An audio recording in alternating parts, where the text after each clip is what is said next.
Every single day, hundreds of millions of people do the exact same 10-minute ritual without thinking about it. They pull into a gas station, they stand next to a pump, and they wait. It feels boring because it is boring. It's one of the most normalized routines on Earth. But strip away the familiarity for a second and look at what's actually happening. You're transferring stored chemical energy into a machine fast enough to send it down the highway at 100 kilometers an hour, and you're doing it in the time it takes to check your phone twice. That speed is the entire reason gasoline won the 20th century. It wasn't cleaner, it wasn't cheaper per unit of energy, it wasn't safer. It was faster to put back in the tank than almost anything else humans had ever built. And for more than 100 years, nothing electric could touch that. If you've ever driven an electric car on a road trip, you already know the feeling. You watch the percentage crawl up while your coffee goes cold and you start doing math you never had to do at a gas pump. How many minutes until I can leave? How many kilometers will that actually buy me? That gap between 5 minutes and 45 minutes isn't a small inconvenience. It's the single biggest psychological wall standing between electric vehicles and total mass adoption. But here is the part most people never hear about. The slow charging problem isn't just annoying for drivers, it's expensive for entire countries. Every charging station that takes 45 minutes instead of 5 needs roughly 9 times as many stalls to serve the same number of cars per day, which means 9 times the copper, 9 times the land, and 9 times the grid capacity, just to move the same number of people the same distance. In March of 2026, a Chinese company did something that changed the terms of that entire problem. BYD, the Shenzhen-based automaker that in 2026 stands as the world's largest electric vehicle manufacturer, unveiled a battery and charging system that could take a car from 10% to 70% charge in 5 minutes flat. Not in a lab, not as a one-off prototype. In a production vehicle, using a charging network the company had already started building across hundreds of cities. If you enjoy videos about the quiet engineering breakthroughs that end up reshaping entire industries before most people even notice, hit like and subscribe so you don't miss the next one. So why did it take until 2026 for anyone to solve this? It's not because engineers weren't trying. Lithium-ion batteries have always faced a brutal trade-off. And it's worth understanding why, because the old approach wasn't foolish, it was physics doing exactly what physics does. Charging a battery quickly means forcing lithium ions to move from the cathode to the anode faster than they naturally want to. Push too hard, too fast, and those ions don't settle neatly into the anode's structure.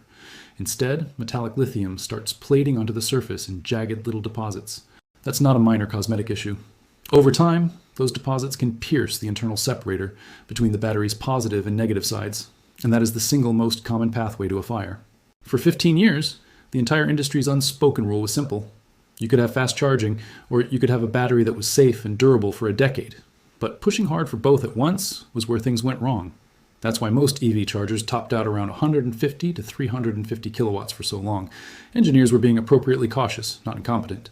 The safe move was always to slow down the ion flow, spread the heat out, and accept that a full charge would take the better part of an hour. Automakers who tried to shortcut that process usually paid for it in battery degradation, reduced range over time, or in the worst cases, safety recalls. So the industry settled into a kind of quiet consensus. Fast charging and long battery life were treated almost like opposite ends of a seesaw. Push one up and the other came down. That consensus held for the better part of 2 decades, right up until a materials change quietly broke the trade-off apart. This is the part where the actual physics gets interesting, so stay with it. BYD's answer starts with the battery's chemistry itself. The original Blade battery, launched back in 2020, used a lithium iron phosphate cathode, prized for being cheap, stable, and resistant to fire, but historically a bit slower to charge than some rival chemistries. For the second generation, unveiled in Shenzhen in March 2026, BYD's engineers shifted to a lithium manganese iron phosphate cathode, essentially the same safe iron phosphate backbone, but with manganese added into the structure. Think of manganese here as widening the internal doorways lithium ions have to pass through. The same number of ions can move in and out of the cathode in less time, without the jam-up that used to cause plating. That single material change lifted the battery's voltage platform from 3.2 volts up to 3.8 volts, and pushed the physical charge rate up to what battery engineers call 8C, meaning the battery can theoretically take a full charge in about 7.5 minutes, though BYD's real-world figure lands at 10 to 70% in 5. On the anode side, engineers shortened the internal path ions have to travel by redesigning the cell into what BYD calls a short blade format, physically compressing the geometry so lithium doesn't have as far to migrate during high current charging, while a silicon-carbon anode helps the cell absorb that faster ion flow without the plating problem engineers had been fighting for over a decade.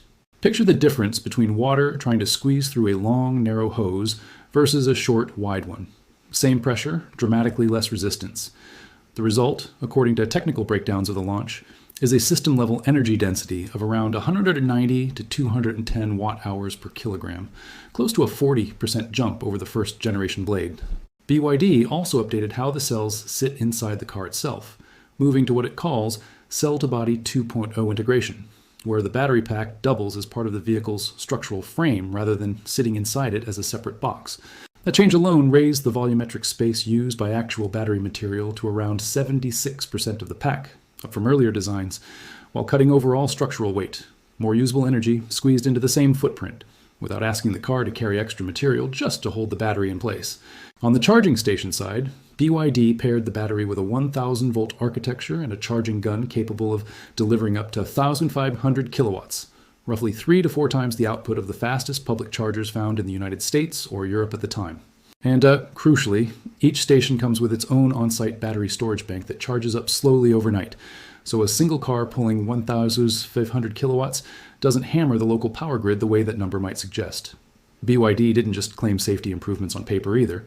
According to the company's own testing disclosures, the new cells passed a nail penetration test, a standard industry stress test where a metal spike is driven straight through a charged cell, without smoke or flame, even after more than 500 fast charging cycles. The pack was also tested against a simultaneous short circuit across 4 cells and passed an impact test at 10 times the force required under China's newest battery safety standards. BYD was confident enough in the durability side of that equation to back the new cells with a lifetime warranty in China, a guarantee the company had never extended to a battery generation before. In plain terms, the fast charging trade-off that held the industry back for 15 years didn't get solved by brute force. It got solved by re-engineering the doorway the ions walk through. BYD wasn't left to enjoy that lead quietly for long. The company everyone expected to answer, and the one that actually did, was CATL, the world's largest EV battery manufacturer by volume, and the supplier behind a huge share of the batteries in cars that aren't even made by BYD. Just 6 weeks after BYD's Shenzhen event, KTL held what it called its most technology-dense product launch in company history on April 21st, 2026 in Beijing. The headline product was the 3rd generation of its Shenzhen battery, which KTL says can take a car from 10 to 80% charge in about 4 minutes flat, and to a near full charge in a little over 6 minutes, by that narrower measurement faster than BYD's own numbers. KTL paired the announcement with a Keelan condensed battery using a semi-solid electrolyte design aimed at reducing flammability risk even further, plus a sodium-ion battery meant to solve fast charging in extreme cold, where lithium chemistry typically struggles. Where BYD is building its own proprietary network of flash charging stations, with a target of 20,000 across China by the end of 2026, CATL took a different bet entirely, designing its Shenzhen 3 to work through third-party charging infrastructure that any operator can install, rather than locking drivers into one company's hardware. It's the same underlying problem, solved through 2 competing philosophies, and that kind of rivalry tends to move an entire industry faster than either company would move alone. Meanwhile, Chinese automaker Chery unveiled its own system in the same window, claiming it could add 500 kilometers of range in 8 minutes. Further evidence that this wasn't a one-company fluke, but the start of an actual technology wave moving through China's entire EV sector at once. The world didn't sit back and watch from a distance. Tesla, still operating the largest fast-charging network outside China, has been rolling out its newest V4 superchargers across Europe, though those units currently top out at around 500 kilowatts, noticeably fast by Western standards, but still well short of BYD's 1,500 kilowatt ceiling. In Europe, regulators have been moving in parallel through the alternative fuels infrastructure regulation, which is forcing charging networks toward common standards and better interoperability, partly in response to the pace being set out of China. BYD itself has confirmed plans to bring its flash charging technology to Europe, starting with a rollout across the UK, Germany, Italy, France, and Spain, with the Denza Z9 GT serving as one of the first vehicles built to use it. KATL, for its part, holds roughly 40% of the global EV battery market, and supplies cell technology to automakers well beyond China's borders, meaning innovations unveiled at its Beijing event tend to ripple into vehicles wearing entirely different badges within a year or two. CATL has also committed to a nationwide battery swap network aimed at covering roughly 150,000 kilometers of highway by 2030, designed to serve the bulk of China's long-haul freight trucks. A parallel bet that some routes, especially for heavy vehicles, may be better served by swapping a depleted pack for a charged one than by waiting on any charger, however fast. As one industry executive close to the fast charging race put it at a recent industry summit, this generation of technology can, in their words, finally start to compete with the combustion engine on its own terms, refueling speed. That's a notable thing for an EV executive to say out loud because for 2 decades, refueling speed was the one argument electric vehicles simply couldn't win. If you want proof this isn't just a stage-managed press conference number, look at what's actually running on the ground. By late May of 2026, BYD had already installed more than 6,600 of its flash charging stations across more than 300 cities in China, including, remarkably, one station near Mount Everest, built to serve drivers at some of the highest and most extreme altitudes on the planet. That's not a controlled lab environment. That's real-world deployment across some of the harshest temperature and altitude conditions an EV charging network could realistically face. BYD's own cold weather data backs that up. At negative 30 degrees Celsius, a charge from 20 to 97% takes just 12 minutes, only 3 minutes longer than the same charge at room temperature, a gap that would have been unthinkable for lithium batteries a decade ago. Zeekr, another Chinese manufacturer working alongside Geely's charging network, reported that by the end of February 2026, its self-built network had grown to more than 10,000 charging piles across 215 cities, giving a sense of just how fast this infrastructure is spreading beyond one single company. Geely's own Lynk & Co. brand pushed things even further in lab testing, recording a 10 to 70% charge in just 4 minutes and 22 seconds using Zeekr's charging piles. Number that, on paper, edges out BYD's own figures, even though that particular hardware isn't yet widely available outside China. And the vehicles built to use it aren't small numbers either. BYD's Denza Z9 GT alone launched at roughly 270,000 yuan, or around $39,000 US, putting genuinely 5-minute charging within reach of a mainstream luxury buyer rather than a 6-figure halo car.